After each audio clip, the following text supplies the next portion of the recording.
कृष्ण अवतार में जो द्वारका बनाई थी, सोने की द्वारका बनाई थी, माने पहले पहले जो बनाई थी विश्वकर्मा के द्वारा बनवाई गई थी।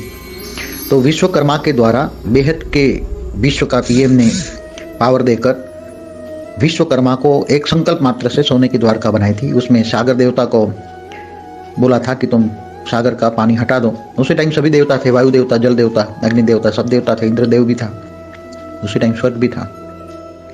तो उसी टाइम पर जो परम तत्व की सोना की द्वारका बनाई, परम तत्व की, और जो परम तत्व की दुनिया तो एक संकल्प मात्र से सोचा और बन गया, ऐसा होता है। तो विश्वकर्मा ने एक संकल्प किया और बन एक संकल्प मात्र से बन गई।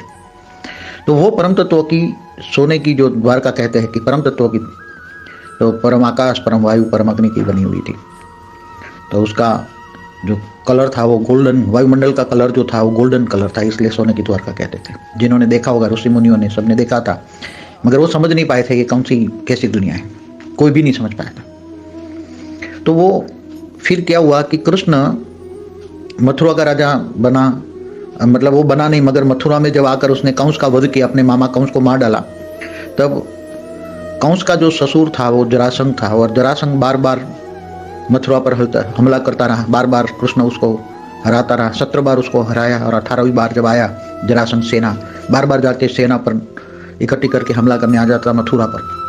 तो कृष्ण ने सोचा कि मैं जब तक यहाँ रहूंगा ये हमला करता रहेगा और उसको मैं मार नहीं सकता। उसको बाद में पता हो, जिन्होंने महाभारत देखा हो, तो जरासंध को भीम के द्वारा मरवाया था उसने, और जरासंध की कैद से काफ़ी 16,000 रानियों को छुड़वाया था उसने भीम के द्वारा, क्योंकि जरासंध को वरदान था, इसलिए कृष्ण उसको मार नहीं सकता था। इसलिए वो रण छोड़ बन गया, रण का मैदान छोड़ के वो चला गया, और उसको बेहद के पीएम ने सोने की द्वारका बना के दी, और उसमें मथुरा वासियों को लाके उसने बसाया। सबसे पहले जो, क्योंकि मथुरा में जो कृष्ण को मानते थे, आधे से ज़्यादा कृष्ण को मानते थे, तो उनको रात को जो मथुरा वाले स्वप्न में ही उसको उठा के वहाँ सोने की द्वारका में लाके रख दिया, और मथुरा जैसा ही एक शहर जैसा बना दिया। मथुरा जैसे शहर में है ऐसा ही उनकी अनुभूति हुई, उसका घर सब कुछ सेम टू सेम बना दिया, वहाँ रातों रात उसको लाके रख दिया, ताकि मथुरा में जो अब जरासंध ने हमला करके ले लिया था, तो मथुरा निवासी जो कृष्ण को मानते थे उसको बचाने के लिए। तो ऐसी तरह वो धीरे धीरे करके, आप सारी जानते हैं महाभारत में क्या हुआ, धीरे धीरे करके सोने की द्वारका के अंदर ऐसे मनुष्य आने लगे। तो वो जो परम तत्व जो थे, धीरे धीरे धीरे ये जो मनुष्य अंदर सोने की द्वारका में रहने लगे, तो उनकी नेगेटिव सोच के कारण वो परम तत्व धीरे धीरे 3 तत्व और धीरे धीरे स्थूल तत्वों में कन्वर्ट हो गया। जो सोने की द्वारका परम तत्व की द्वारका थी, वो स्थूल द्वारका बन गई। स्थूल द्वारका बनने के कारण जड़ मिट्टी की बन गई, जड़ मिट्टी की कारण फिर बाद में పరమ శాంతి బాపూజీ అంటూ ఉన్నారు. కృష్ణావతారంలో నిర్మించిన ద్వారక బంగారు ద్వారక మొదట నిర్మించబడింది కూడా విశ్వకర్మ ద్వారానే. విశ్వకర్మ ద్వారా బేహద్ విశ్వానికి చెందినటువంటి ప్రధాన శక్తి పిఎం శక్తిని ఇచ్చి, విశ్వకర్మకు శక్తిని ఇచ్చి, కేవలం ఒక సంకల్పం ద్వారానే బంగారు ద్వారకను నిర్మించారు. అప్పుడు అతను సముద్ర దేవునితో నువ్వు సముద్రపు నీటిని తొలగించు అని చెప్పాడు. ఆ సమయంలో దేవతలు అందరూ ఉండేవాళ్ళు కదా, వాయుదేవుడు, జలదేవుడు, అగ్నిదేవుడు, ఇంద్రుడు. ఆ సమయంలో స్వర్గం కూడా ఉన్నది. అప్పుడు ఆ సమయంలో పరమతత్వాల ద్వారక తయారైంది. పరమతత్వాలతో కూడిన ఆ ప్రపంచం కేవలం ఒక సంకల్పంతోనే సిద్ధమవుతుంది. విశ్వకర్మ ఒక సంకల్పం చేశాడు, అంతే, అది నిర్మించబడింది. కేవలం సంకల్పం ద్వారానే ఆ ద్వారక ఉనికిలోకి వచ్చింది. బంగారు ద్వారక పరమ ఆకాశము, పరమ వాయు, పరమ అగ్ని వంటి పరమ తత్వాలతో నిర్మించబడింది. అందువల్ల అక్కడ వాయుమండలం రంగు బంగారం వర్ణంలో ఉంటూ ఉంటుంది. బంగారు ద్వారక అని పిలిచేవారు. దాన్ని ఋషులు, మునులు మరియు అనేక మంది చూశారు. కానీ అది ఎలాంటి ప్రపంచమో, దాని స్వరూపం ఏమిటో పూర్తిగా అర్థం చేసుకోలేకపోయారు. ఎవరూ దాని నిజమైన రహస్యాన్ని గ్రహించలేకపోయారు. తర్వాత ఏమైంది అంటే, కృష్ణుడు మధురకు రాజయ్యాడు. నిజానికి రాజవ్వటం అనేది కాదు, మధురకు వచ్చి తన మామ అయిన కంసుడిని సంహరించాడు.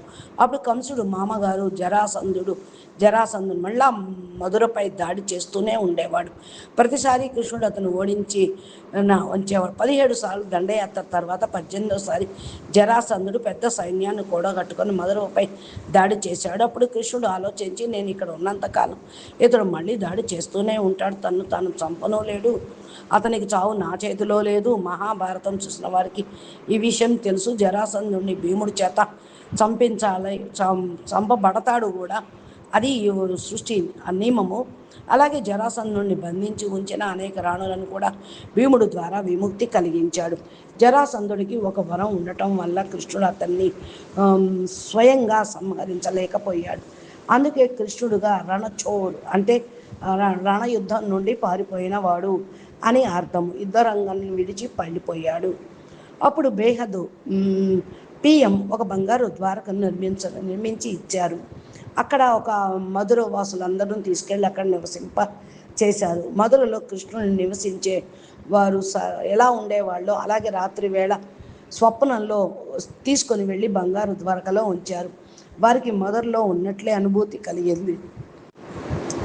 ఒక పట్టణాన్ని నిర్మించారు. వారు ఇళ్ళు పరిసరాలు అన్నీ యథావిధంగా ఏర్పాటు చేశారు. రాత్రికి రాత్రే వారు అక్కడి నుంచి తరలించారు. మరి అంతా మధురను మొత్తం స్వాధీనపరుచుకున్న తర్వాత కృష్ణుడిని మరి మధుర వాసులు రక్షించడానికి ఇలా చేశారని చెప్తూ ఉన్నారు. అలా కాక మహాభారత యుద్ధంలో జరిగిన సంఘటనలు చాలా ఉన్నాయి. మహాభారత యుద్ధం జరిగిన సంఘటన మాదిరిగా బంగారు ద్వారకలోని ఎందరినో మనుషుల్ని రావటం ప్రారంభించారు. కానీ పరమతత్వాల మధ్య మనుషులు నివసించటం ప్రారంభించిన తర్వాత వారి ప్రతికూల ఆలోచనల ప్రభావం వల్ల ఆ పరమ తత్వాలు క్రమంగా మారటం ప్రారంభించాయి. మొదట అవి సాధారణంగా 3 తత్వాలుగా మారాయి. తరువాత మరింత స్థూల తత్వాలుగా రూపాంతరం చెందాయి. అలా పరమ తత్వాలతో నిర్మించబడిన బంగారు ద్వారక క్రమంగా స్థూల ద్వారకగా మారిపోయింది. స్థూల ద్వారకగా మారిన తర్వాత అది మట్టిగా భౌతిక పదార్థాలతో కూడిన సాధారణ నగరంగా మారిపోయింది. పరం శాంతి. నమస్తే. ధన్యవాదాలు.